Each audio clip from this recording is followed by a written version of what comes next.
Further, in the rogue regime's desperation to rig the forthcoming by-elections, they have directed voters to take pictures. Just imagine, take pictures of their vote at the voting booth, showing that they have indeed selected their preferred candidate, and so as to collect not less than 5,000 shillings. Yani unapiga picha hapo kwa unajificha alafu unatuma. If this is not voter bribery and intimidation, then I ask, what is it? Directing Kenyans to photograph their ballots in exchange of 2,000 shillings, 4,000, or whatever it is a brazen attack on the very soul of our democracy. It is an attempt to buy not just votes, but the conscience of our people. It undermines the secrecy of the ballot. That's absolutely key. Undermining the secrecy of the ballot. It violates the law and mocks the trust we place in our electoral system. We must call it for what it is, a desperate act of corruption by a rogue regime, fearing losing in these by-elections. We call on the IBC to educate voters on how to use their phones within and outside the polling stations, asking voters to take photos, recording or asking voters who they support should not only be discouraged, it should actually be punished. Even further is the real possibility of flawed ballot papers, missing key details of candidates as we have witnessed in the past. Remember the mix-up in Kakamega gubernatorial elections and Mombasa. Remember the story of Smartmatic. Remember Oti Mofo. Do you know that the contracts, because they're operating within what they're calling the framework contract, the framework contract enabling Oti Mofo or Smartmatic to carry out these by-elections, by the way, their contract ran out on the 24th, I think in April last year. So they're actually operating illegally. But we will take it as it is so that we can get over this. But if somebody went to court, you cannot have people who are not qualified to supply these election materials going ahead to do so. We ask the IBC to ensure that correct information is verified by all candidates before the final print of the ballot papers. I happen to know that Mr. Marjan, I think that's the name, the CEO of IBC, whom, by the way, recommended he should not be there by 2027. He is working with Ruto's political advisor, who was also a commissioner, who is based in State House, managing IBC even as we talk.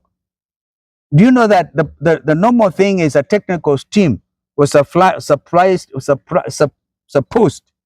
fly to Athens to verify the printing? But you know, Marijan said, no, there's no money for it, because they knew what they have done, what they had done in the run-up to 2022. We will not allow this. We will not. So, verification of the final ballot papers must be undertaken. And in the process, this by-election, for example, was it deemed impossible to print these things in the country? Wenzangu, wazalendo wenzangu, our nation stands at a crossroads, and we must demand integrity, transparency, and accountability in every institution, especially in those entrusted with safeguarding our democracy. Our youth have shown us the path, and have reminded us that courage and moral clarity can reclaim the soul of a nation. Let us heed that call. Let us demand credible elections now and in the future. This is our moral duty. Let us honor the Constitution, uphold justice, and ensure that every Kenyan's voice is heard. This is our national calling. Our democracy, leaving registration kits open without clear safeguards, risks misuse. The Commission must explain exactly what data these kits capture and ensure strict quality controls, including independent audits once registration closes. Number 5, the transfer of voters must follow the law to the letter Every transfer should begin with a written request from the voter and only proceed after full verification of residency and compliance with all legal requirements. You see what happened before the 2020 general election? It is now public knowledge that over 2 million Kenyans were transferred all over, and mainly from Luo Nyanza at that time. And people went out to vote for Baba, and they found their names missing because you so go and vote in Changamwe or vote in Garissa. And people gave up. This time, we are warning them in advance. Finally, the IEBC should publish a full list of staff involved in voter registration together with their roles.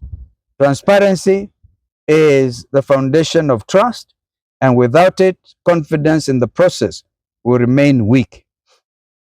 Kenyans deserve a registration exercise that is fair, that is inclusive, and above board. Anything less is a disservice to our democracy. Fellow Kenyans, when we raise these issues, let us be very clear. We are not guessing, and these are not hypotheticals. We are speaking about one thing: the credibility of the forthcoming November 27th by-elections and the 2027 general election, and sealing the very loopholes that have in the past been used to compromise Kenyans' voters or votes. Electioneering, fellow Kenyans, is a process and must cover the whole electoral cycle, starting from voter registration. An election does not need cheating on voting day to be stolen. It can be stolen quietly in the shadows during registration, where oversight is weakest. That, fellow Kenyans, is the real danger. That, friends, is why we must pay attention. And that, fellow Kenyans, is why your voice, your vigilance, your courage matters. We must, however, commend the IEBC Electoral Code of Conduct Enforcement Committee for finding both Aroko and Were responsible for inciting and allowing violence, with each fined 1 million shillings payable within 48 hours of the ruling, for calling out the perpetrators of the violence in Kasipul. And we, however, note that security elements have been deployed in excessive numbers in strategic places in an attempt to intimidate voters. This must be called out and stopped forthwith. On vigilance, we have noted with utter dismay, though not surprised, the outright abuse of state resources by public servants. By public servants doing this by electioneering cycle, in clear contravention of the Constitution of Kenya 2010, Articles 81 and 232, as well as the Elections Act 2011 at sections 80 and 83, and as well as the Public Officer Ethics Act of 2003, sections 6 and 10, the Penal Code at sections 66 and 67, and the Leadership and Integrity Act of 2012. We must call out these officers, and no ill intention meant, but so that Kenyans know we have a constitution and we have to abide by the rule of law. The gentlemen I mentioned here stand called out, and I think the legal action should also follow. It's amazing that Speaker of the National Assembly, my brother Moses Wetangula, is out there campaigning. Speaker of the National Assembly.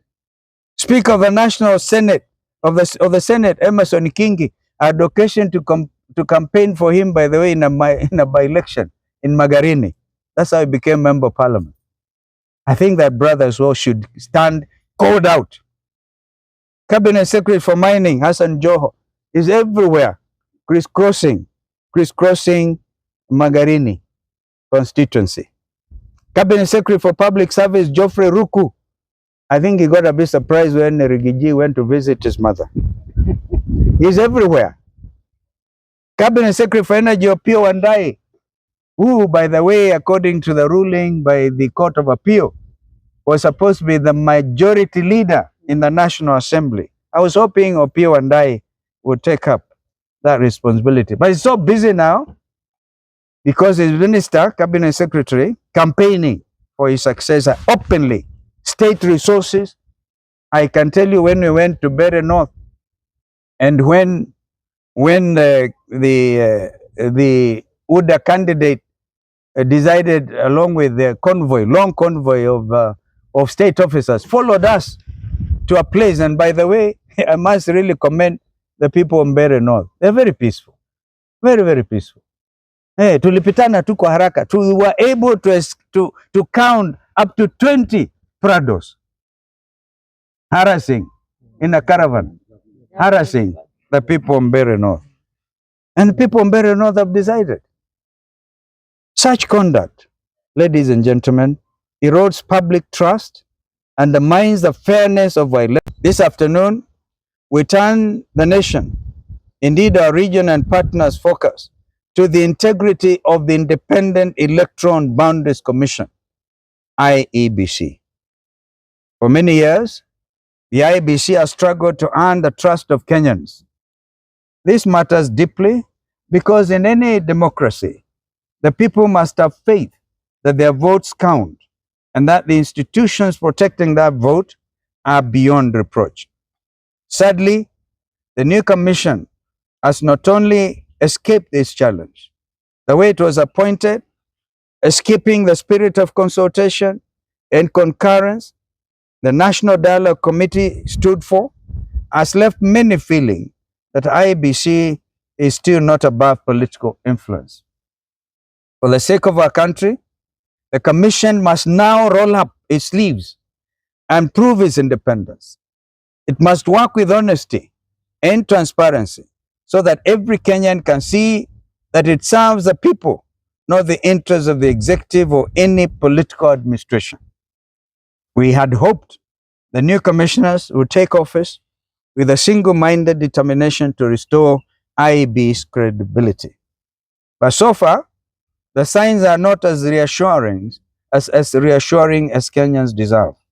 It is time for the Commission to step up for the sake of our democracy, the sake of our country, our stability, and the faith of every voter.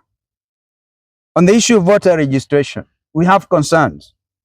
We are deeply concerned that the IEBC has not done enough to engage the public or provide the civic education necessary for a smooth and inclusive voter registration exercise. There are several issues we must raise. Number one, the introduction of iris scanning as a mandatory requirement was rolled out without talking to an ING or properly explaining how it works. From what we hear across the country, this new system may actually be putting people off from registering. Worse still, it has created a voter register with two different standards, some with iris data, some without, raising real questions about fairness and about consistency. Number two, limiting voter registration to constituency offices during working hours only and excluding weekends is unfair to many Kenyans. Workers, teachers, students, and young people simply cannot access these services in such a short window. The IEBC must therefore change this model and carry out voter registration over the remaining period on all days of the week and at the